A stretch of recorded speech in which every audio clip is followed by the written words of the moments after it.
understatement to say we're living in uncertain times, be it politically, environmentally, economically, and now even pandemically. In the US military, there is a term, VUCA, which stands for volatile, uncertain, chaotic, and ambiguous. Sound familiar? The fact is that this word is being increasingly used outside the military, from the modern day boardroom to even the mainstream media. Bears testimony that the world we live in bears semblance more and more of a modern day battlefield. From your study room in your leafy suburb to the air-conditioned office you once frequented daily, you are living in a battlefield. If you need any convincing, just jump on social media before any major election, and you'll soon discover that your idealized view of your house with a white picket fence, with children playing in the paddling pond of life, is long gone. The battlefield requires soldiers, trained soldiers, warriors. This battle results in victory for some and defeat for others. The US Navy SEAL Richard McMakovitz describes being a warrior as believing and being prepared for the cause, refusing to quit, rather than the actual act of fighting. And indeed, the very word comes from the French word warrior, which is associated with fighting spirit. The times we live in require only one thing, that you become a warrior.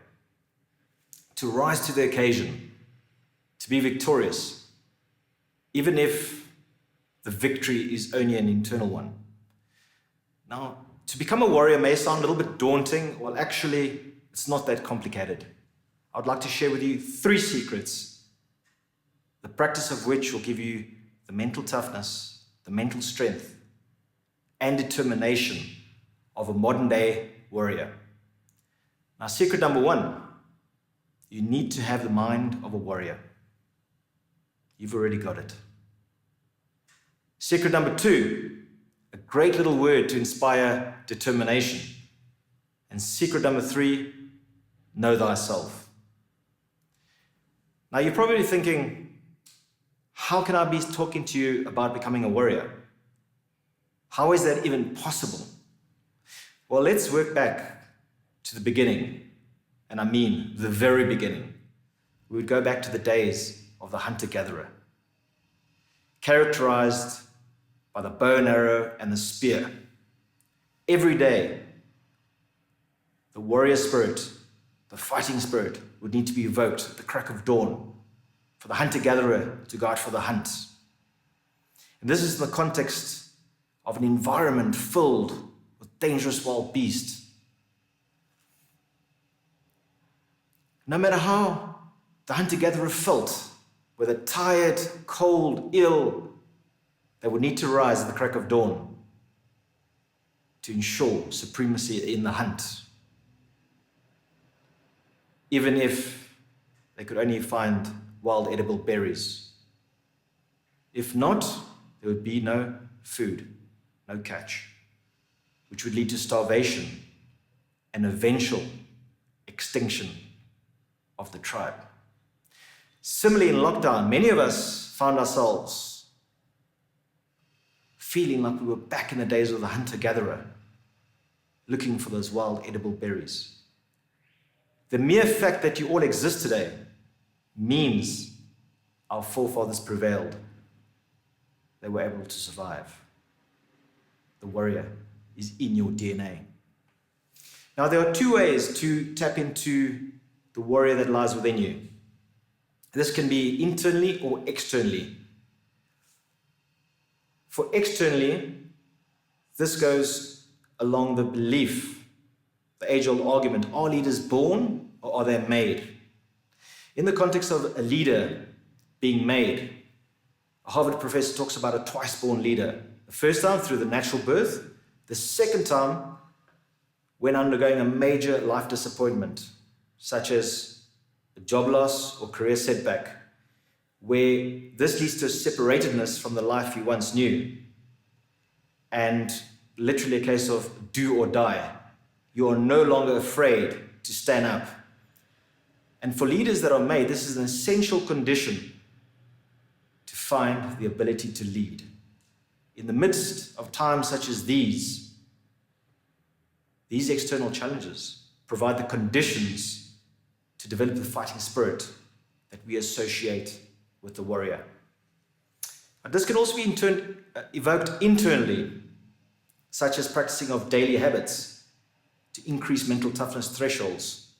Now, you may not like the idea, but a useful technique is a cold water shower. There is evidence that this increases resilience and even improves mental health. Now, it may not be everyone's choice to join the armed forces and live a life of such discipline, but I did. And it taught me an enormous number of ways to approach life. One of them is starting the day with a cold water shower. This is a sure way to discover alertness and reinvigoration.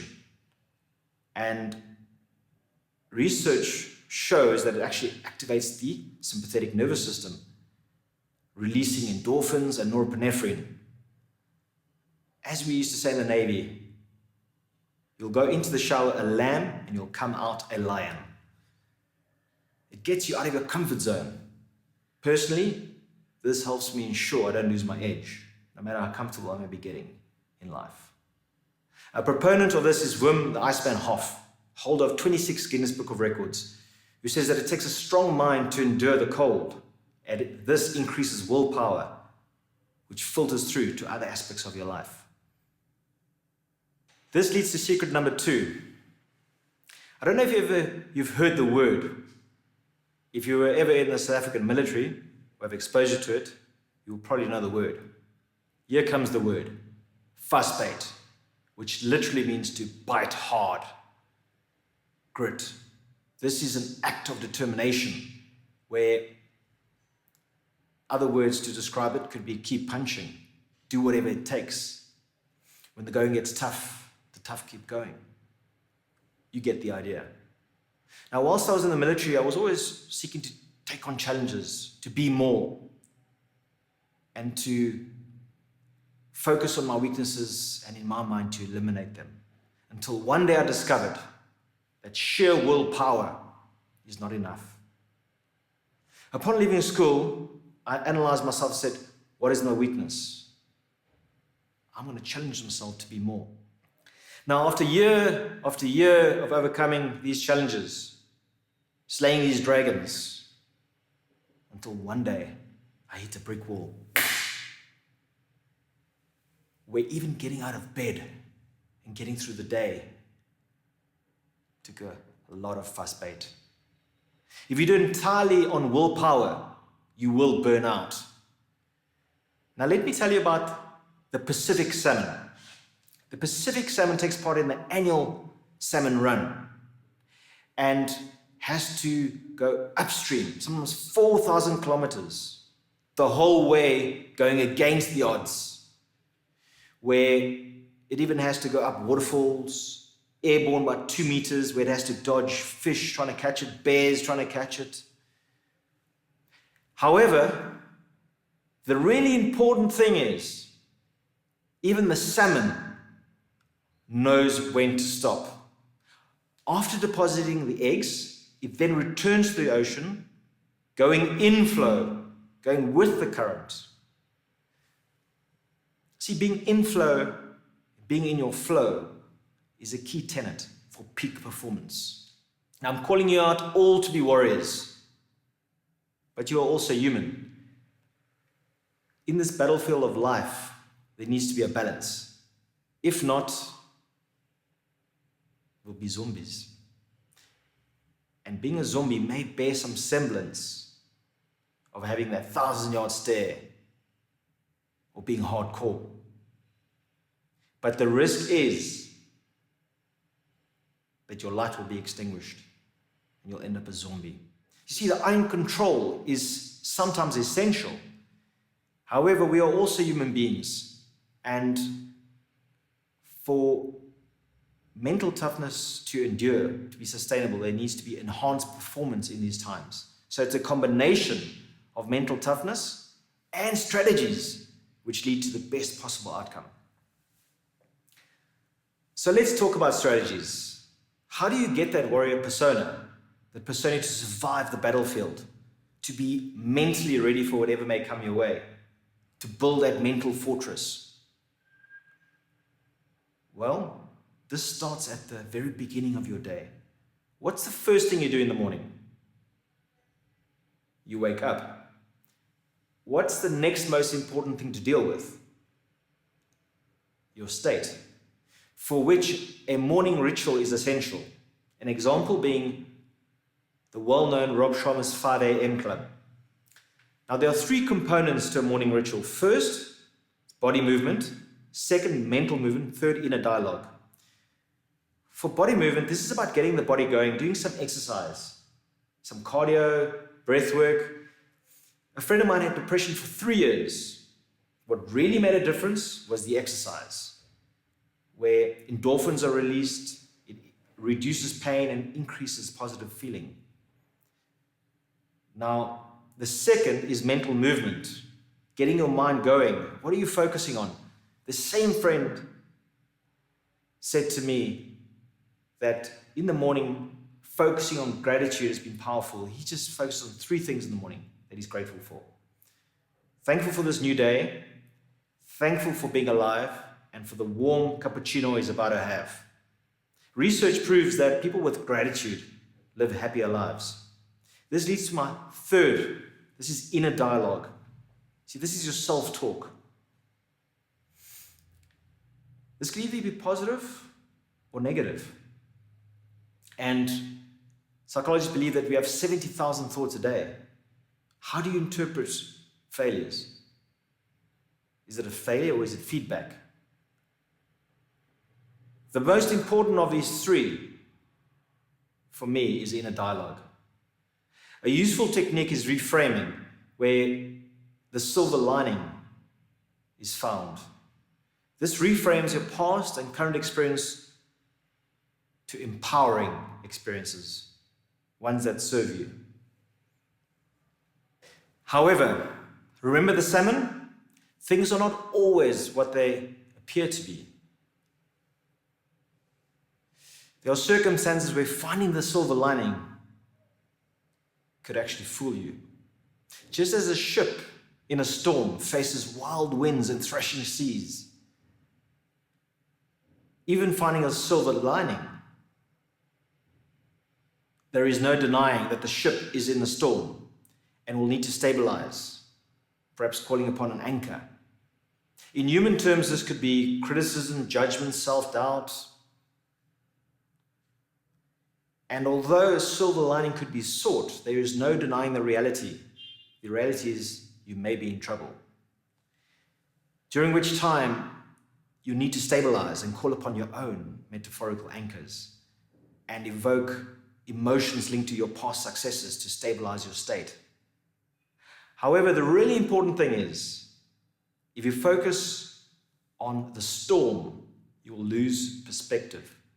If you focus only on the silver lining, you may be fooling yourself into a blissful state of ignorance. If you focus on the anchor, you will find perspective. Okay, so we've been talking about strategies to avoid burnout. If we look at many of the great heroes, what do they have in common? Grit. This is associated with determination, derived from the act of clenching one's teeth to fuss bait. We talked about the warrior attributes, 3 secrets to obtain the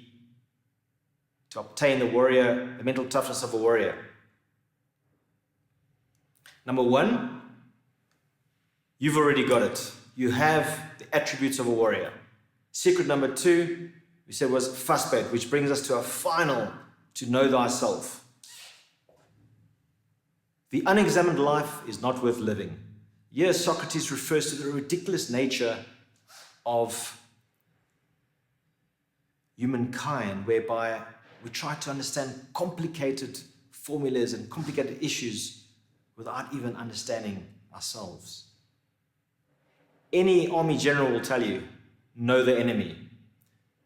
Well, in this case, you are the enemy, because we all trip up in our own garbage. Knowing who you are raises the awareness and changes the way of thinking, because we know that a problem cannot be solved with the same level of thinking which created it. To know thyself means to know all three of yourself, the three selves. Your ideal self, this is who you'd like to be. Your actual self, who you are when somebody's watching you. Your persona, this serves to protect you. It's littered with blind spots, which everyone can see, and it's obvious to everyone except you.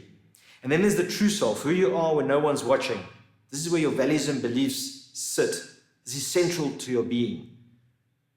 Now, alignment of these three selves leads to this congruency. The starting point, though, is to know these three selves. We spoke about the morning ritual. So as you leave the house, you have your body armor and your mental fortress built, where you control your emotions and have management over them, being disassociated rather than disconnected, so you're still connected with your true self. It is taking on these challenges which are congruent with your true self, which is inner motivation. But for sustainable mental toughness, a life which will endure. You see, the warrior is not about a man or woman running around with a spear and a shield. Rather, it is what it represents. Although technology may have brought us a measure of convenience and safety, we have seen with the disruptions in the age of VUCA, we can no longer hide behind it. We need to tap into the warrior spirit of our forebears. So let me quickly remind you, in today's world, you need to have the mental toughness of a warrior. You've already got it. You need to learn to have fast bait, but not so hard that your teeth fall out. And you also need to know thyself more than you know anything else. Learning from the great military strategist Sun Tzu, we are reminded that the warrior wins in his or her mind first before entering the battlefield or going on the hunt. Thank you.